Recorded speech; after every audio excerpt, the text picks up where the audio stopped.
Hi everyone, I'm Sadie McGuire. I'm a capstone student with occupational therapy here at Children's Hospital North Shore, and this is our module on sensory processing. So we're going to cover sensory processing, sensory modulation, regulation, sensory processing disorders, everything you could hopefully want to know about working with your child with these principles, which we use in therapy every time they're here. So before we get started, if you would not mind, if you're on a computer, you can use your phone to scan the QR code at the top right of the screen. And if you're on your phone, there's the link there at the bottom that you can type in to Google or whatever web browser you use. And this was just a pre-survey that has a few questions so we can get an understanding of how much you already know about sensory processing and how confident you feel working with your child with these principles. There's going to be another form at the end that will kind of ask in some different ways the same questions to try to get an understanding of how helpful this module was, what you guys already know, what you guys learned from the module, and ways that we can make it better in the future as we continue this series of videos. So if you wouldn't mind pausing the video real quick and then going to take that and coming right back, and we'll get started. So first, before we can talk about sensory processing, we need to talk about the sensory systems. I'm sure everyone knows about taste, touch, smell, sight, and hearing, the five senses, but in OT, we actually work a lot with all 8 sensory systems. The 3 that most people don't really think about or know about are interoception, proprioception, and vestibular.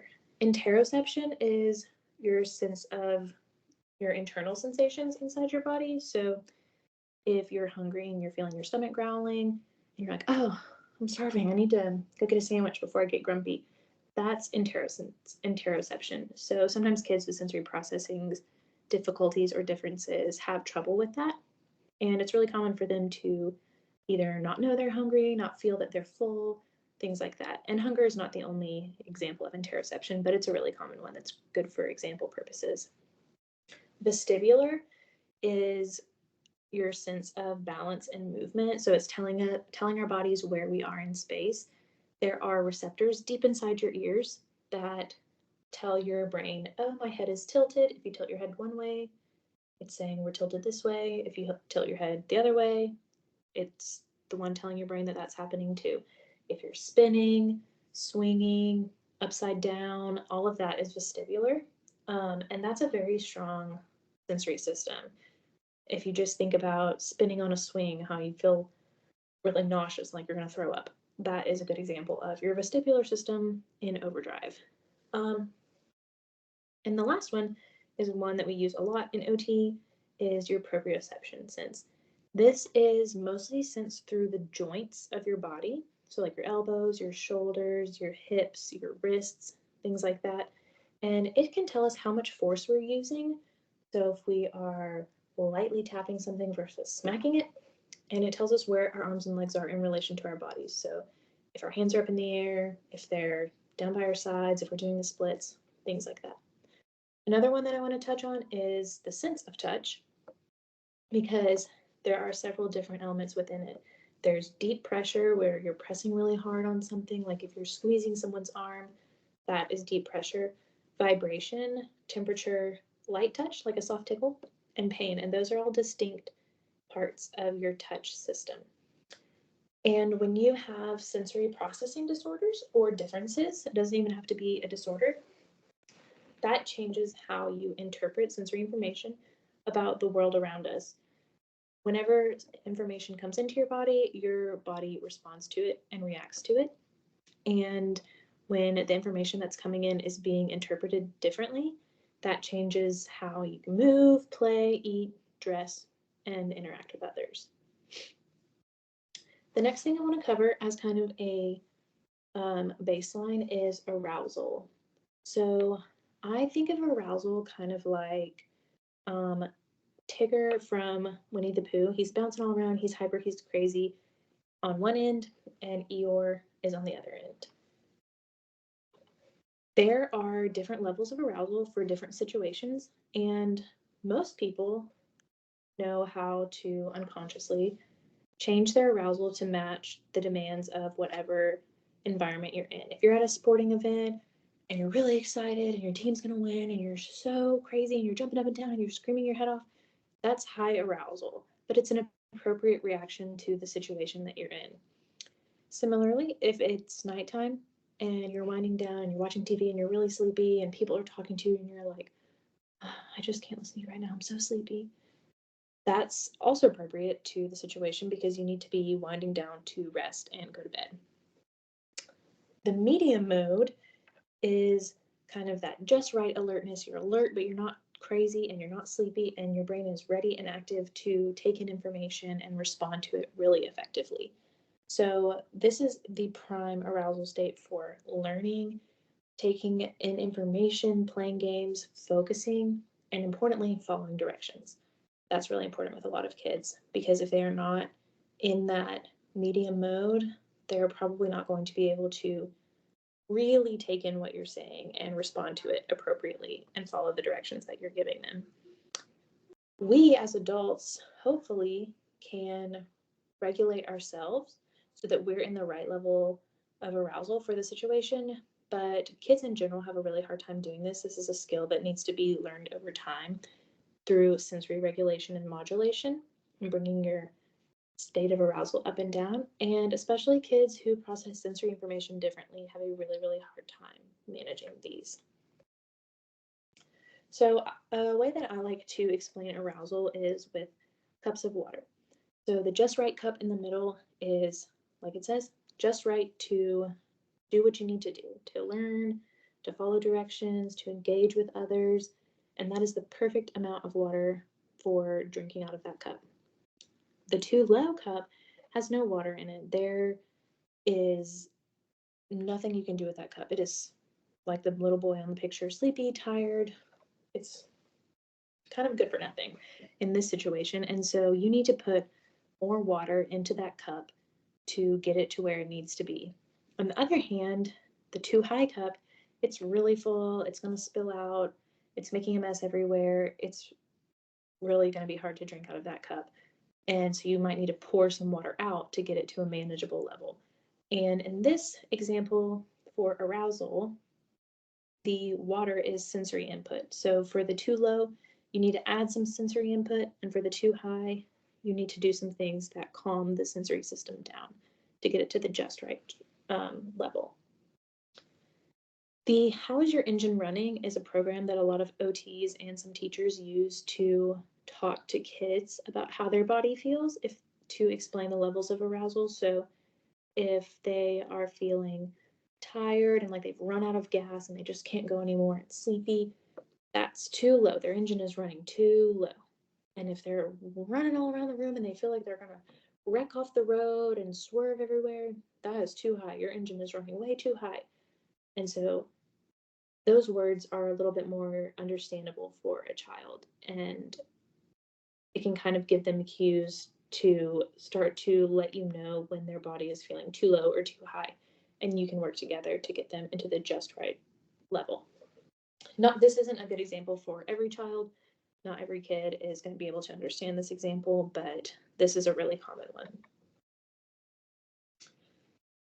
Whenever, like we were talking about with the water, whenever you're feeling too low or too high, your engine's running too sleepy or too crazy, we can use sensory strategies to get you back to just right. So kind of like we were talking about with the water, we can use sensory input to bring you up, or use sensory regulation to kind of calm the sensory system down and get you back to just right. So sensory modulation is the word that we use to describe this process. Sensory input, which, if you remember the sensory systems that we talked about earlier, is anything that's coming into our brain that we're processing the environment, can either be exciting or calming. And modulation is how your body takes in everything that it's receiving from all of those 8 sensory systems and responds to only those that are important. And if you think about it, your body is receiving so much sensory information at any given point. You can feel the chair under your bottom. You can feel the clothes on your body. If there's a car driving past in the window, you kind of notice it, but you don't pay attention to it. can smell something, the lights are bright, you can see things. And we're not really paying attention to any of that, hopefully, because you're paying attention to this video and you're focused and you're in the just right zone for learning. But kids who don't have the correct sensory modulation aren't always able to tune out all of those things. So they feel the seat underneath them constantly and they're aware of that feeling and they can feel their clothes and they have to go, oh, what's that car doing driving past? And all of those inputs are registering as super important to their brain because they haven't learned how to regulate and tune those things out and respond only to this video. This is the one thing that you should be focusing on. And that's a really important skill to learn, and we can use sensory strategies to help with modulation. So I talked about it earlier, but this is such an important point. Kids need to be regulated to be able to take in learning. If they are not in that just right zone at school, they're not going to be able to learn and attend and remember what happened in a way that's really meaningful and functional. So whenever they're in therapy, the first thing we need to do is to get them regulated through sensory integration before we ever do anything like buttoning, dressing, handwriting, whatever they're working on in therapy. Another important thing to remember is it's not really so cut and dry as sensory input in, sensory input out, because everyone has different arousal levels and responds differently to sensation, including those who are neurodivergent. They have different sensory needs. Every single person does. I have different sensory needs than you. You have different sensory needs than someone sitting next to you, etc., etc. But when a child's dysregulated and bouncing all over the place and really overstimulated, you can try to give them what they need to get them into that just right place to be able to learn and have adaptive responses to what's going on around them. So, as we're talking about, everyone's different, and your experiences have shaped the type of modulation that you present as. And people can have a baseline that's typically over responsive, where you're seeking out sensation and your cup is really, really full, or they're, oh, excuse me, I said that backwards. Where they're over responsive is when they avoid the sensation and they want to control the situation because they are responding to everything super, super heavily. And those lights are just too bright, and that sound that's just a really quiet sound is coming off super loud into their ears, and they really avoid all of that sensation in a lot of times. And then there's also those who are under responsive where their cup is empty and they need to seek out sensation. They're just trying so hard to fill that cup up to get to where they can feel more regulated and their nervous system can be more functional. And that is part of our jobs as therapists, is to help them get their cup to right where it needs to be. But as parents, it is helpful for you to know this information too, because you can do it at home and help to regulate them when they're not at therapy for their 30 to 45 minutes once or twice a week. So, because everyone presents differently, especially those who have sensory differences, they might present as one of these four kind of categories, and someone can fall into multiple categories at once, but these are just general guidelines for what someone who has sensory processing differences might look like. Some kids have poor registration, so their cups are empty. They're not really registering things. A lot of times, a kid might be walking around kind of zombie-like. They fall, bump into things, trip on things. They might not hear you when you say their name. You might say, Johnny, Johnny, Johnny, and they're not really looking at you. They're not paying attention. It's very frustrating, but that might be a sign of poor registration. So their cup is empty and they can't take in any sensory information because they're too low. If you ask them to do a task, they're probably not going to be able to do it as well as if you provided sensory input and made them run and jump and gave them squishes and got them to that just right level and then asked them to do that task. They would probably respond a lot better and be able to perform it much more successfully. Another category is sensory seeking. These kids are trying to fill their cup desperately. They are hyperactive, always moving, fidgety. They might seem a little impulsive, always touching things. They aren't really aware of safety considerations because they're just constantly seeking out any input that they can get. Another one that is kind of similar to sensory seeking as far as the way it presents is those who are sensitive to stimuli. that's kind of what we were talking about earlier with someone who's over responsive. They're distractible, hyperactive. They can't tune out ongoing stimuli. If there's like a small motor noise nearby, their brain can't ignore that. It's just constantly saying, oh, there's a noise, there's a noise, there's a noise. And they're not able to block that out. Something to note with sensory seeking in those who are sensitive is that sometimes these reactions present as bad behavior, and that's not necessarily the case. It might be unmet sensory needs where they're just desperately trying to regulate their nervous system, and they're not trying to be hyperactive and not listen and things like that. They're just really dysregulated and seeking out ways to regulate themselves. The fourth category is avoidant of stimuli. These people are typically really sensitive to stimuli as well, but rather than being distractible and hyperactive, they tend to withdraw and be very controlling with the type of input that is given and the situations that they go into, so that it's a way of avoiding the type of stimuli. So that might look like emotional outbursts or stubbornness, and it's really just an attempt to avoid types of stimuli that they feel is unpleasant. Another interesting point is that your child's diagnosis may impact how they process sensory information and modulate their behavior. Kids with autism, whenever a neurotypical adult is given a stimuli on a brain scan, it'll light up where that stimuli is registering across the brain. And for neurotypical adults, there's small lights that light up all over the brain, and you're registering that sound or that sight, and it's going all over your brain, and you're responding to it and categorizing it, tuning it out, whatever the case may be. While kids with autism, when that same input is given, the light from the brain scan is much stronger and more intensely localized to one specific spot. So they're just feeling it a lot stronger. A similar situation is kids with ADHD. They have decreased responses to input and less adaptability. And by adaptability, I mean if you're throwing a ball and you throw it overhand and it just goes crazy, it's way too hard and way too far, and you say, oh, let me throw it underhand next time. That is kind of an example of adaptability where your frontal lobe is creating a new plan after your old plan did not work. And it's using the information that it received from the trial of the first session with the overhead throw.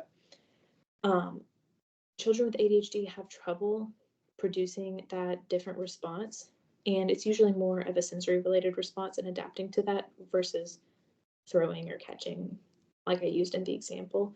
But with ADHD, research has shown that movement actually enhances cognitive functioning. So sitting in a wobble seat or on a yoga ball or working movement into their daily learning can really be helpful for their brains.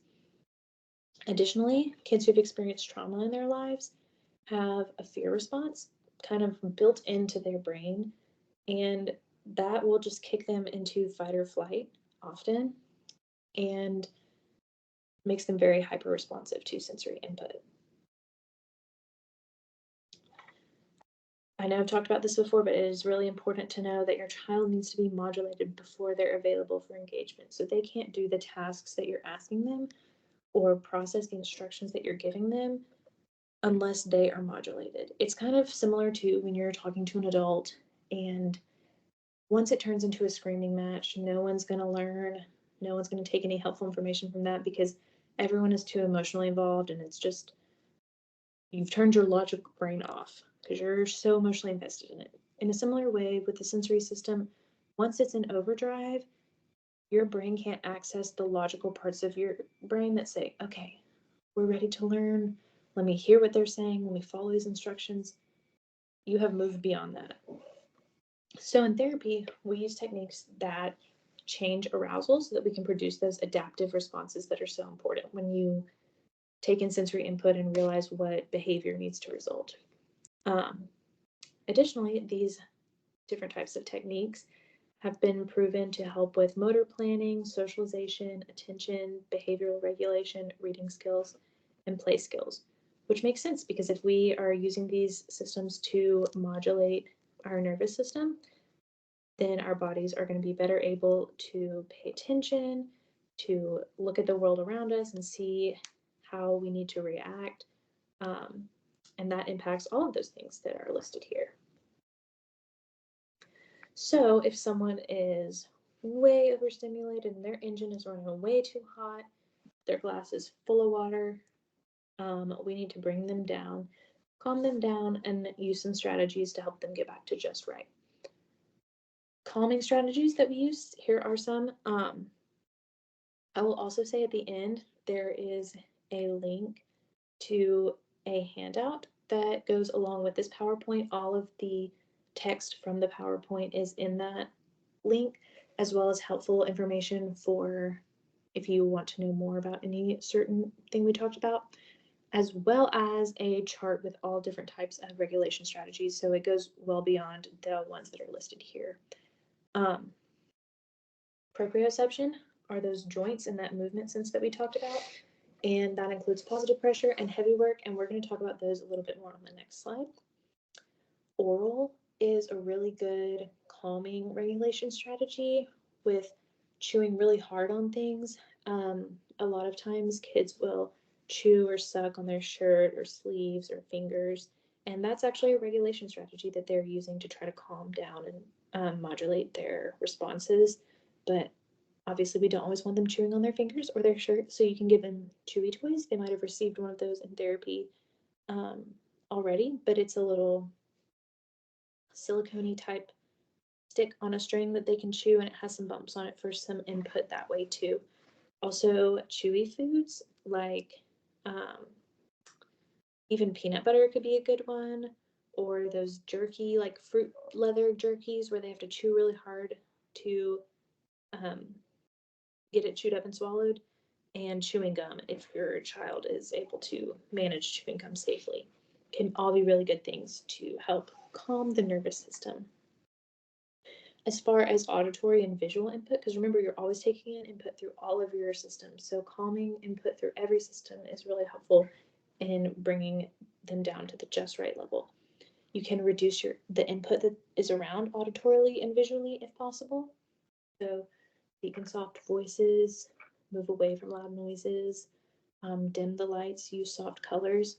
And then rhythmic drumming is something that I use often with kids. Just playing in the background is kind of like a little bonus calming. It's not gonna hurt anything. It might provide a little bit of calm, rhythmic, predictable input in the background.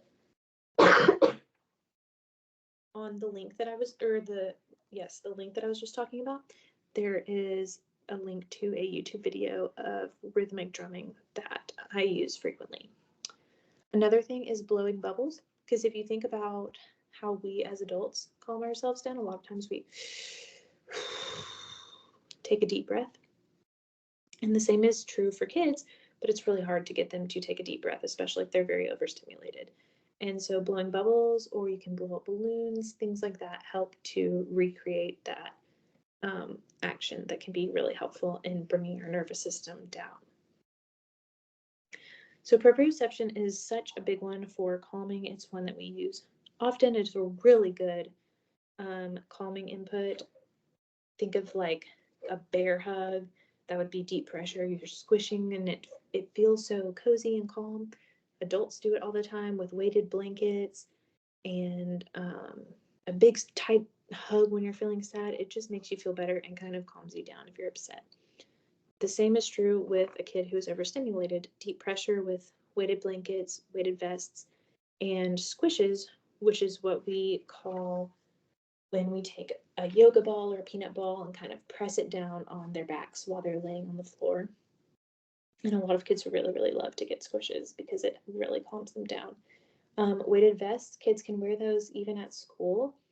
And often they have ones that are made of kind of a neoprene or lycra material that really squeezes and adds some super good deep pressure.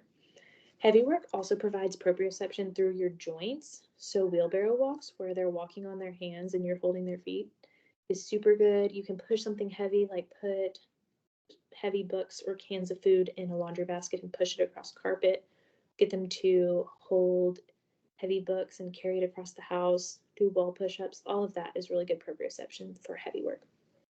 And resistance, that little boy in the picture is in a Lycra bag. It is really good because it's a soft, stretchy material and they can get in it and push against it, and it provides super good resistance to their joints and proprioceptive input. Also, resistance bands like we used to work out with in the gym. They can pull on it. You can tie it between the legs of your chair and they can kick it, and it provides that input while they're sitting at their desk. For alerting, for kids who might be kind of low and it doesn't seem like they're taking in any information and they need to be brought to a more aroused state, you can do jumping jacks, running in place. The vestibular system is a very alerting input. So swinging or spinning. And a lot of kids who seek out sensation and need to be brought down and have more calming inputs still do like to swing, especially if they're in a pod swing, which keeps them squished up and snug like proprioceptive input, because you're swinging rhythmically back and forth, and rhythmic movement is very calming. But when you're spinning around or swinging super high or crazy, that is very, very alerting. As anyone who's ever been on a swing can attest, when you get off, you're like, whoa, that was a lot. For auditory and visual, it's the reverse of calming. Bright lights, upbeat music, unpredictable sounds, that can all provide really alerting input. And vibration and sensory bends are really good for touch, especially kids who are seeking out sensation, because sensory bends give them a chance to explore and figure out what different textures feel like. And on the link at the end of the video, there is a link for how to DIY your own sensory bin at home and a lot of different options for things that you can put in it. So for kids who have challenges that are related to sensory processing, it can oftentimes be more helpful to provide input regularly throughout the day to keep them regulated and modulated and at that just right level, versus waiting until they become way too high or too low and then trying to counteract that state with sensory input. It's a lot harder to do that. And so this is called a sensory diet, and it might look like every hour on the hour they get up and they do some proprioception for 15 minutes. Your OT can also help you come up with what a sensory diet might look like for your specific child and the specific sensory needs that they might have for a sensory diet. But this is just something to know about, that it's really important to kind of work input in throughout the day. At home, like I said, there are a lot more activities on the link at the end, but here are some activities that you can do for those seeking out input and kids who just really need that input provided throughout the day. We already talked about the laundry basket option. You can also create a small space with pillows or the couch cushions, and they can wedge themselves in that space, and that provides really good proprioceptive, that big squish feeling. They can also crash onto a crash pad. You can put all of the couch cushions on the floor or your bed pillows and make a really soft landing spot for them to crash onto. Just make sure it's padded really well and they're not going to hurt themselves when they fall onto it. You can do the squishes with the yoga balls like we do in therapy often, or you can use a big pillow to do it. Sometimes you can even kind of squish up their arm with your hands and just give soft squishes on their arms. Messy play is really good for those sensory seekers because of the touch. Sensory bins, like we talked about, finger paints, a water table is really good. And Play-Doh is super good because it has that tactile feeling and the feeling of the Play-Doh, but also manipulating the Play-Doh uses a lot of force, and that's good proprioception through the hands as well. It also is really good for fine motor development, so it's a multi-purpose sensory intervention. Opening heavy doors without help is a good way to work it into your day-to-day. As you go through a door, ask them to open it for you. A lot of times, if your child comes to therapy here, when they come out to the lobby, the big door there is a push door, and it's very heavy, and we just say push, push, push, push, push. We make them push on the door to get that input through their joints. We talked about bear hugs, wheelbarrow walks, jumping, water play, and DIY sensory bin. It's also important to note that sensory input is so much more impactful when the child is actively participating in it. So they're the ones pushing a laundry basket versus you just giving them squishes and they're laying there. So they're participating in the laundry basket activity, and that's going to be a lot more regulating for them. That doesn't necessarily mean that giving squishes is bad, not at all. It is good, especially if your child can't participate in active sensory input, if they're just way too overstimulated and they're not able to do anything purposeful or that you ask them to. Like they can't push this laundry basket when you give them the instruction. Then in that case, obviously giving squishes is what is needed in that moment because they're not able to push the laundry basket. And supporting sensory differences at home goes beyond just giving them input. These are little strategies that can be really helpful to a child who is struggling with sensory differences because their day through their eyes looks a lot different than yours and mine does. It can be helpful to establish routines and set clear beginning and end times for activities. If you say, once we finish this, we're done, then once they do that, then they are done and end the activity so that they know when to expect things to start and finish. You can give them a fidget toy if they really seek out movement and touch, and other accommodations such as a wobble seat. It's kind of like a little slightly inflated disc that they sit on, and it just helps them wobble around while they're staying seated in their chair, just because the expectation at school is that you sit in your chair. And so they do need to sit in their chair, but there are things that they can do to still get the input that they need. That can be time when they tie the resistance band to the chair legs and give them something to kick against. Also, sometimes not every kid physically can sit still for that long when they're seeking input, and really they just do need brain breaks and some time for input when they've been sitting for a long time. We talked about the sensory diet. That can be really helpful to work into your daily routine, as well as using visual schedules and visual representations of sensory input choices so that they can be more of an active participant in choosing the input that they want or feel that they need. In the same way where we're like, oh, I'm so overstimulated, I'm gonna go sit in a warm bath and listen to some music. Those are two things that you know will help calm you down, and giving visual representations helps put that choice in the hands of your child. Earplugs or headphones when in public, if they're sensitive to loud noises, things like that, and limit visual input and visual clutter in the environment, as well as background noise when possible, just to make things a little bit easier and a little less overstimulating in their daily lives. So if we were doing the in-person class, this is the time when we would practice some of the different types of sensory input, but feel free at home to kind of do some push-ups and feel how your joints feel better after you have done some exercise because of that proprioceptive input. You can make a sensory bin with your child and play in it with them, do paints, things like that, and just notice how different sensory input feels to you throughout the day. Maybe you're making dinner and the dog's barking and the kids are going, Mom, Mom, Mom, Mom, Mom, and the smoke detector just went off and there's 3 different things on the stove, and you feel like if you have one more thing happen to you, you're just gonna explode. That is a good time to be like, well, this is what my kid feels like when they're overstimulated, and maybe you can practice some sensory input for yourself, and notice different things like that. So this QR code is the link to all of those resources I was talking about. If you want to know more about anything that we mentioned in the PowerPoint, there's also a copy of all the text in this PowerPoint and a chart with lots of different sensory input ideas for you to do at home, broken up into the different categories. So you can start to experiment with what works best for your child if you already don't know.